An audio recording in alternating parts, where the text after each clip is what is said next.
Praise the Lord. లెంటులోని 25వ రోజున మనకు అనుగ్రహించిన దేవాది దేవునికి ముందుగా వందనాలు చెల్లించుకుంటున్నాను. నేటి ధ్యానాంశము ప్రవక్త అయిన జెఫన్యా జీవితం నుండి మనం నేర్చుకోబోయే పాఠాలు. చెరకు ముందు ప్రవచనాలు చెప్పినటువంటి ప్రవక్త జెఫన్యా క్రీస్తుపూర్వం 7వ శతాబ్దం ద్వితీయార్థంలో యోషియా రాజు సంస్కరణలకు ఒక దశాబ్దం ముందు ఈ ప్రవక్త ప్రవచించాడు. యూదా రాజ్యం నిజమైన దేవుని విడిచి విగ్రహాలను పూజించినందుకు యూదాపైకి రాబోయే వినాశనం గురించిన ప్రవచనం ఈ గ్రంథంలో కనిపిస్తుంది. యూదానే కాదు, దేవుడు ఇతర దేశాలను కూడా శిక్షిస్తాడు. యెరూషలేము శిక్షకు గురైనప్పటికీ తిరిగి పునరుద్ధరింపబడుతుందని ఆశాభావం ఈ గ్రంథంలో వ్యక్తం చేశాడు ప్రవక్త జెఫన్యా. జెఫన్యా అనే పేరుకు యెహోవా దాచును లేదా యెహోవా కాపాడును అని అర్థం. బైబిల్లో మొత్తం 4 జెఫన్యాలు మనకు కనబడతారు. మొదటి దినవృత్తాంతంలో 6వ అధ్యాయం 36 నుంచి 38 వరకు ఇతడు తాహతు కుమారుడు. రెండవదిగా ఇర్మియా 21:1 యాజకుడగు మైసేయ కుమారుడు. మూడవదిగా జకర్యా గ్రంథం 6వ అధ్యాయం 14 హేనుకు తండ్రి. నాలుగవదిగా జెఫన్యా ప్రవక్త జెఫన్యా గ్రంథం 1వ అధ్యాయం 1 ఈ జెఫన్యా మనకు కనిపిస్తాడు. ఆ నలుగురిలో జెఫన్యా గ్రంథంలో 1:1 ఉన్నటువంటి జెఫన్యా ఈ జెఫన్యా గ్రంథాన్ని వ్రాసాడు. ప్రవక్త అయిన జెఫన్యా హిజ్కియా రాజు యొక్క ముని మనవడు. జెఫన్యా వంశీకుడు. జెఫన్యా ప్రవక్త బబులోను చెరకు ముందు క్రీస్తుపూర్వం 625లో యోషియా రాజు కాలంలో క్రొత్త ఉజ్జీవానికి జెఫన్యా పరిచర్య కూడా ఒక బలమైన కారణం.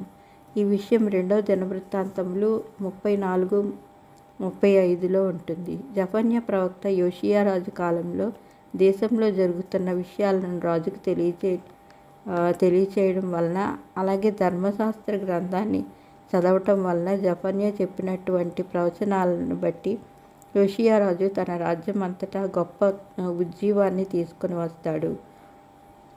ప్రజలందరినీ దేవుని వైపుకు నడిపించడానికి జెఫన్యా చేసినటువంటి పరిచర్య గుర్తింపదగినదిగా గ్రంథంలో మనం చూస్తాం.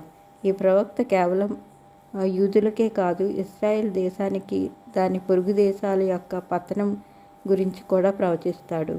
ఈ గ్రంథంలో యెహోవా దినమని, అది దేవుని యొక్క ఉగ్రత దినంగా వివరించడం జరిగింది. అయితే ఇది యెహోవా దినం అన్నటువంటి దేవుని తీర్పును గురించి క్రీస్తుపూర్వం 586లో బబులోను రాజు నెబుకద్నెజరు యెరూషలేమును జయించడాన్ని మాత్రమే కాక దానియేలు చెప్పినటువంటి 7 దర్శనాల్లో భవిష్యత్తులో జరగబోయేటటువంటి 7 ఏండ్ల శ్రమల కాలం యెహోవా దినం అనే మాటను సూచిస్తుంది.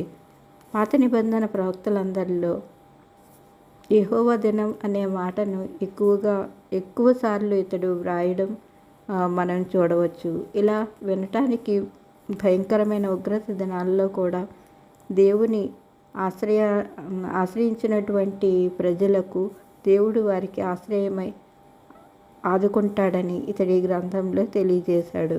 జెఫన్యా 2:3 చూస్తే 2:2 చూస్తే ఈ విషయం మనకు తెలుస్తుంది. దేవుడు తన కోసం ఉంచుకున్న శేష జనాన్ని ఏ విధంగా రక్షిస్తాడు, ఆ రక్షణ గురించి 2:7లోను 3:9 నుంచి 20 వరకు మనం చూస్తాం. ఈ విధంగా జెఫన్యా యోషియా తీసుకొచ్చినటువంటి గొప్ప ఉద్యమానికి తోడ్పడటమే కాక దేవుడు తనకు అప్పగించిన పనిని, అనగా ఆయన తనకు తెలియజేసిన మాటలను, ఈ భవిష్యత్తులో జరగబోయే సంఘటనలను కూడా ఇతడు ప్రవచించాడు. యెహోవా దినం గురించి ఇతడు వ్రాసిన ప్రవచనాలలో 1వ అధ్యాయం 2-3లో దేవుడు సమస్త భూమి మీద దేవుడు కురిపించే ఉగ్రతను గురించి చెప్తాడు. 1:4-2-3 వరకు యూదా ప్రజల తీర్పును గురించి, 2:4 నుండి శత్రు దేశాల మీద దేవుని ఉగ్రతను గురించి, అనగా రెండో అధ్యాయం 4-7 వరకు ఫిలిస్తీన్ల దేశం మీద, 2వ అధ్యాయం 8-11 వరకు మోయాబు దేశం మీద, అలాగే అమ్మోను దేశాల మీద, అదేవిధంగా 2వ అధ్యాయం 12లో ఇథియోపియా దేశం మీద, 2వ అధ్యాయం 13-15 వరకు అష్షూరు దేశం మీద, 3వ అధ్యాయం 1-7 వరకు యెరూషలేము యొక్క తీర్పును గురించి ప్రవచనాలను వ్రాసాడు. 3వ అధ్యాయం 9-20 వచనం వరకు దేవుని ఆశీర్వాదాలను గురించి జెఫన్యా ప్రవక్త వ్రాస్తాడు. అదేవిధంగా యూదా ప్రజలకు నిరీక్షణను గురించి, యూదా ప్రజలను దేవుడు ఏ విధంగా ఆశీర్వదించబోతున్నాడో దాన్ని 3వ అధ్యాయం 11-20 వరకు మనం చూడగలం.